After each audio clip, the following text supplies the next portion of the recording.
Kidnapped by bear dogs, or go Google for Gugwe. Dear Scary Stories NYC, I had a terrifying experience with a family of large Dogman-headed Sasquatches that I nearly didn't survive. I kept it a secret for many years, not expecting anyone to believe me. But when I recently saw a website writing about the Gugwe, I thought I had finally found someone else describing what I had seen. The only other witness to my Gugwe experience has passed on, so I'd like to tell my version of events before I'm gone too.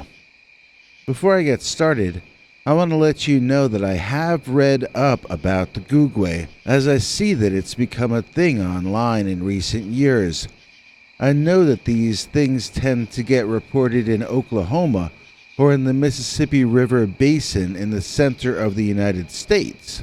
My experience, however, took place in the Northeast, up just north of Maine. I didn't know what these creatures were, but my friend Abe, who had been raised by people in the Micmac tribe, instantly told me when we saw them that we were seeing Gugwe. It was a word he had learned from his elders, and he was in fact describing a long-snouted, overly aggressive, overly large predatory mammal or marsupial. I do think that what we encountered may be the same or a similar species to what is being encountered these days in the Midwest, but our experience didn't exactly match all of the more modern accounts.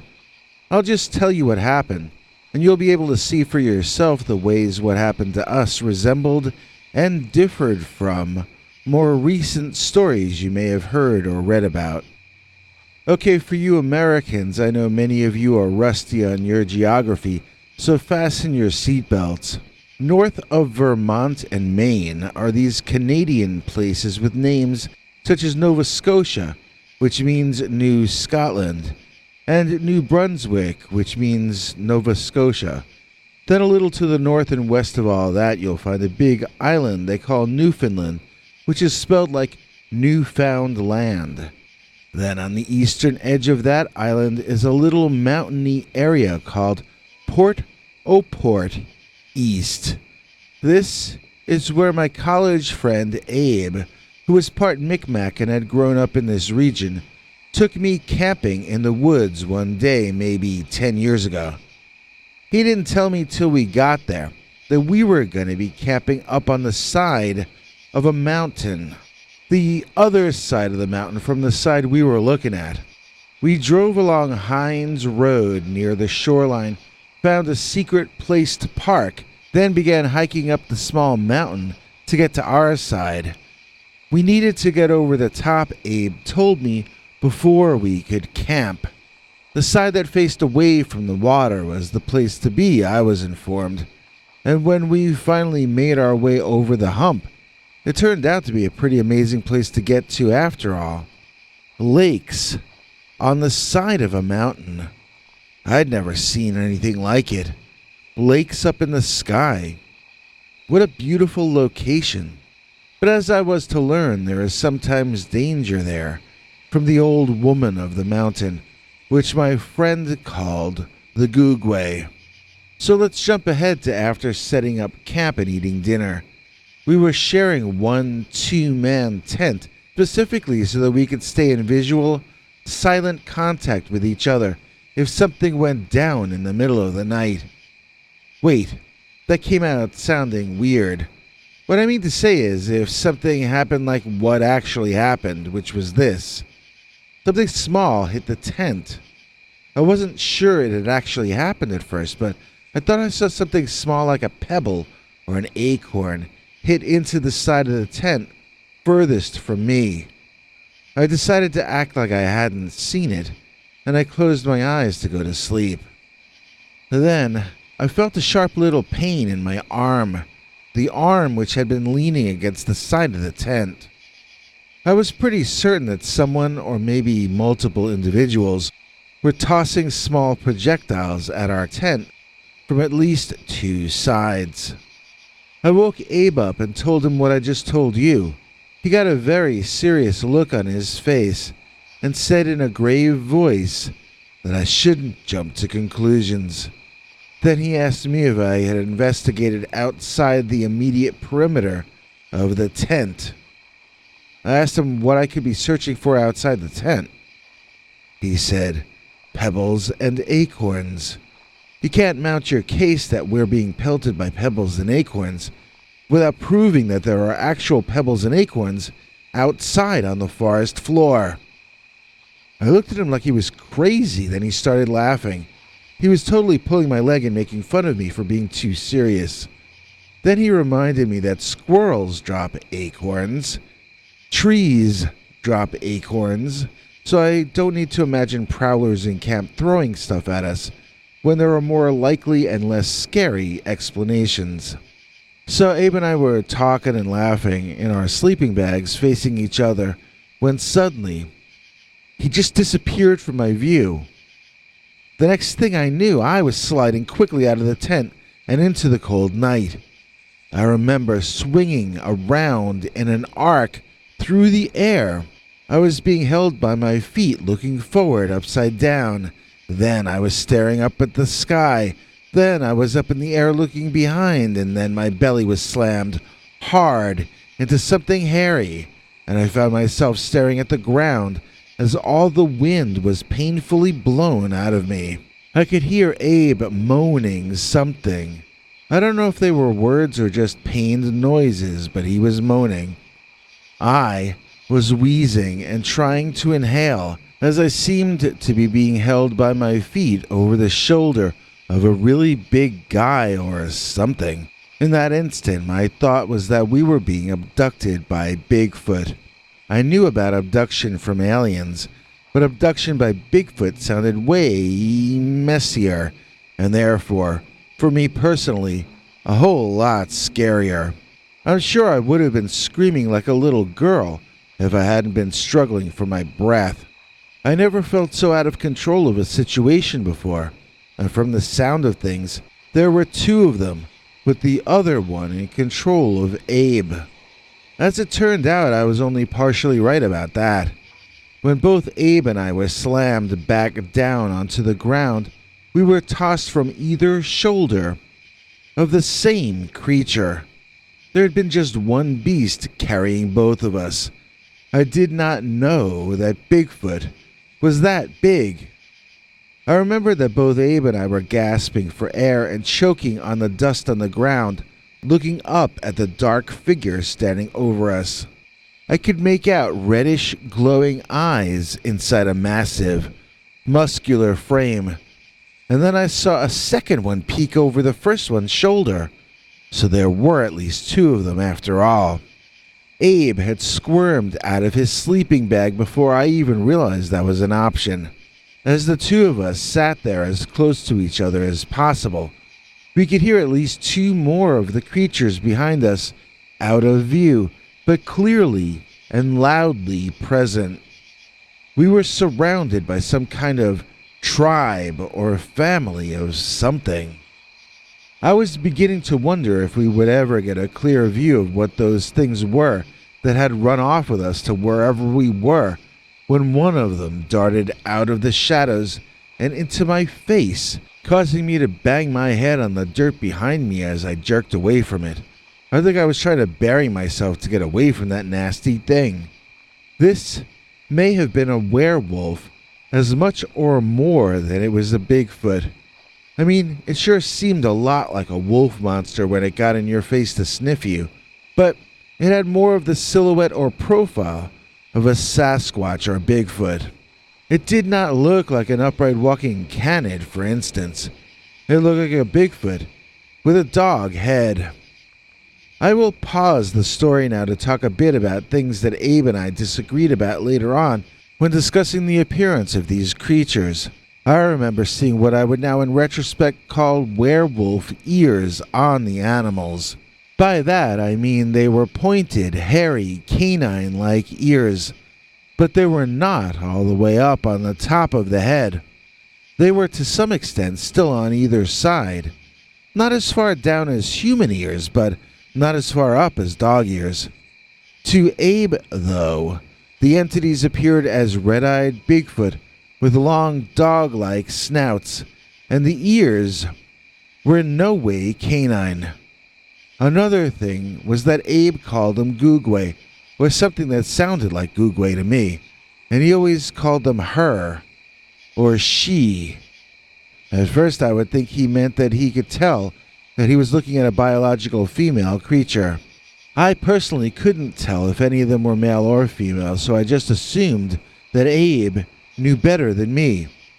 But after some time, it dawned on me that Abe always referred to the Gugwe creatures as she, or her, or grandmother, never as he or him, since he would also sometimes use the term the old woman or the old woman of the mountain in such a way that I couldn't tell if he meant one of the creatures or the entire group of them.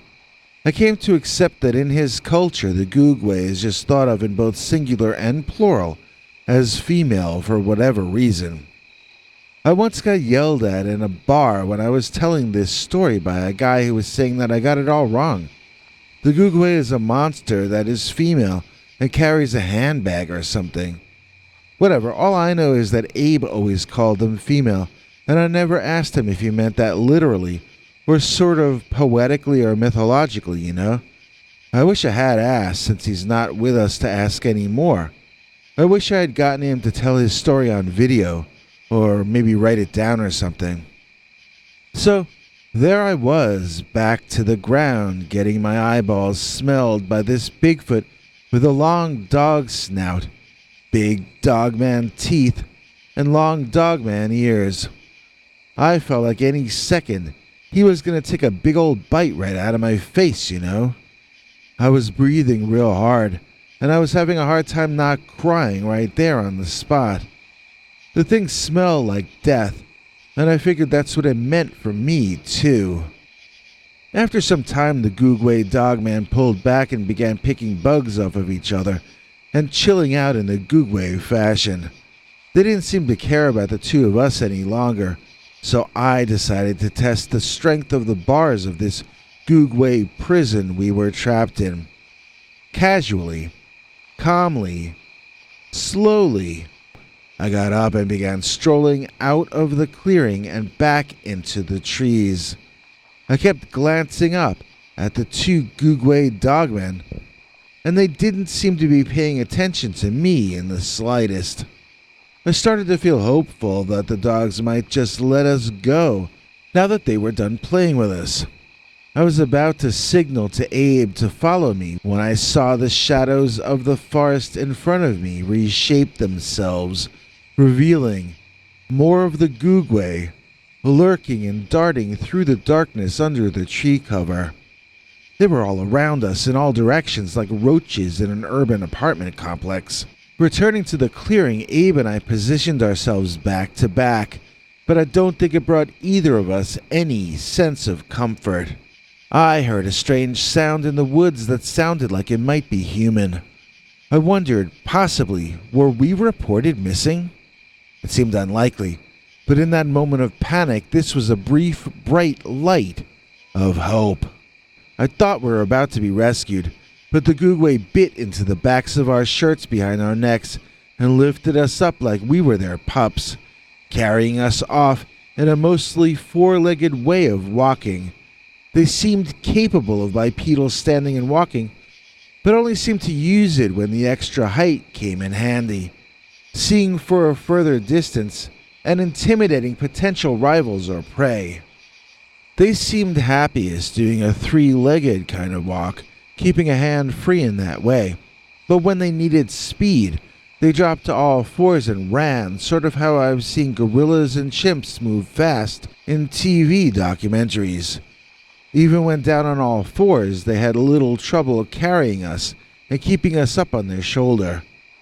These were as graceful as greyhounds, even though they were bulky like weightlifters. Our strange voyage ended abruptly as the Gugwe carrying us stopped short at the edge of a mountain lake. Momentum caused Abe and me to go flying forward, splash landing rudely and clumsily in the waters of the lake. Our captors made this sound that I think might have been their equivalent of laughing at us.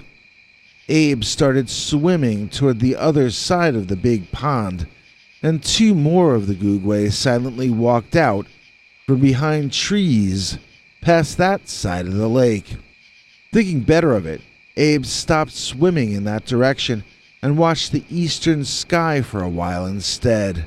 He pointed out to me how far we could see below from that lake in the sky. The two of us swam around until we were puckered, since the Gugwe didn't seem to be wanting to stop us. We felt less imprisoned while in the water. Looking back on it, I wonder what the point of them doing this was. Surely we couldn't have smelled that bad to them. When we finally came up out of that water there, I was worried that we were going to freeze to death in the night. Instead, we were grabbed by the Gugwe and thrown over their shoulders once again.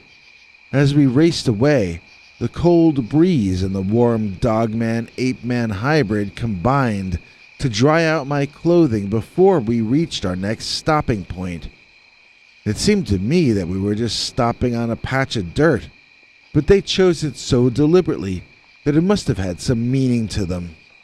I wondered if this would be where we would be sacrificed and eaten. Instead, I noticed Abe retrieving our sleeping bags and realized this must be the same place we were previously.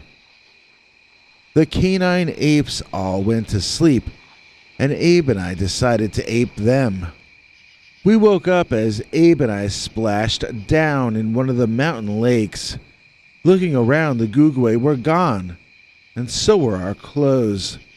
I was freezing my butt off, but I have to say I'd rather be butt naked and free than warmly dressed but in the captivity of the Gugwe. As we swam around looking on shore for either our clothes or the Gugwe, my friend Abe noticed that he could no longer see the view of the valley from between the trees. He surmised we were in a different lake than the one we had been earlier. It looked the same to me, but I deferred to his greater awareness of the location. We found some of our clothes piled up neatly on one of the shorelines, which we were later to discover was the southern shore. I was wondering if the creatures were still around, or if we had actually been released. We tentatively advanced, aware that we might be stopped abruptly at any second by a guarding Dogman Gugwe. We were scared since we still didn't know where on the mountain we were lost. I can't speak for Abe, but I didn't want to spend another night out there. We hiked through the trees in front of us, not having any idea what direction we were heading in or how lost we were. Then we stepped through some more trees and found ourselves in an RV camp, one that we both knew as well. It turned out that the lake or pond that we had been thrown into and just emerged from was right behind Kippens Road. We weren't able to see the view from the side of the mountain because we were swimming in a lake in the valley. The Gugwe had gotten bored of us and had thrown us in a pond back at the edge of a human town. It reminds me of stories of alien abductions, sometimes ending with the people being left inside their car with their clothing on backwards or something like that. Somehow our clothing had been entirely removed. Explain that to me if you can. On second thought, I'm not really sure that I would want to know how that happened. Throughout the entire experience, I got the sense that we were being inspected and rejected. It sort of felt insulting, but in retrospect, I'm glad they disapproved of our odor and threw us back in the lake.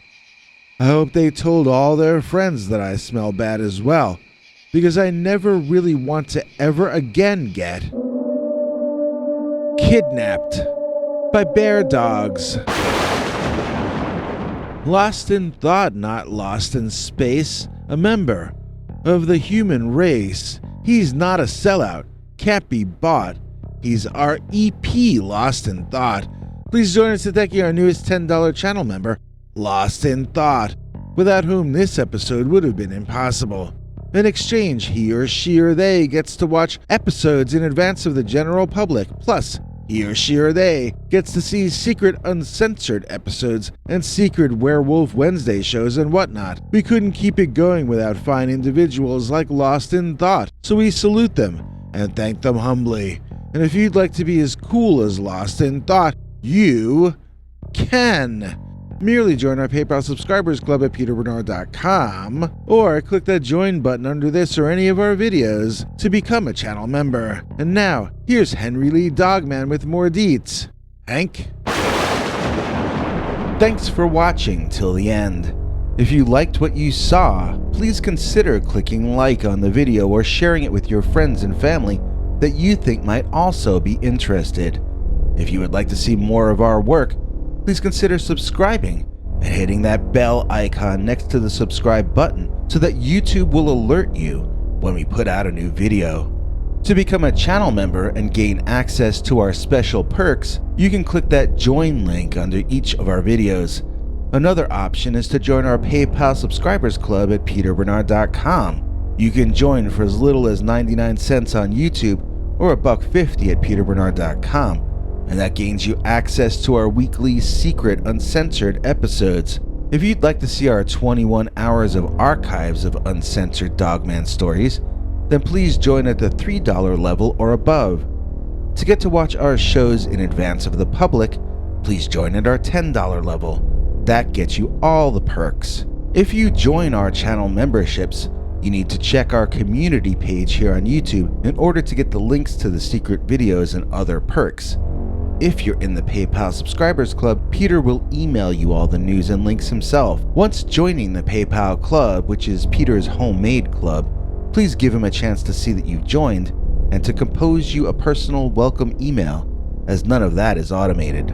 But whichever you join, we'll name you an executive producer for the next available episode. Do you have a scary experience that you'd like to share with us? You can email us at scarystoriesnyc@gmail.com or call our Scary Stories voicemail hotline at 804-LA-SCARY. That's 804-537-2279. It's a Google voicemail box, so that means it keeps cutting off after every 3 minutes. If your story is longer than that, please keep calling back and we can piece it together on our end. Good night, and have a scary tomorrow.